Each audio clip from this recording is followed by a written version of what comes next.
امام الاولین والآخرین سید المرسلین جناب محمد رسول اللہ صلی اللہ علیہ وسلم نے ارشاد فرمایا ان اللہ یرفع بہذا الکتاب اقواما، یقینا اللہ تبارک و تعالی نے اس کتاب کے ذریعے سے بہت سی قوموں کو ہدایت بخشی ہے، وَيَضَعُ بِهِ آخرین، اور اسی قرآن مجید کی وجہ سے بہت ایسے لوگ بھی ہیں جو گمراہ ہوئے ہیں، برباد ہوئے ہیں، ناکام ہوئے ہیں۔ تو یہ قرآن مجید ہدایت کی بھی کتاب ہے، شرط یہ ہے اس کو صحیح اور صاف دل سے پڑھا جائے۔ اگر دل ہمارا صاف نہیں ہے تو ہم کامیاب نہیں ہو سکتے ہیں،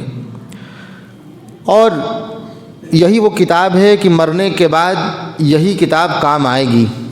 امام الاولین والآخرین جناب محمد رسول اللہ صلی اللہ علیہ وسلم نے ارشاد فرمایا اقرأوا القرآن، قرآن پڑھا کرو، فإنه يأتي يوم القیامة شفیعا لأصحابہ،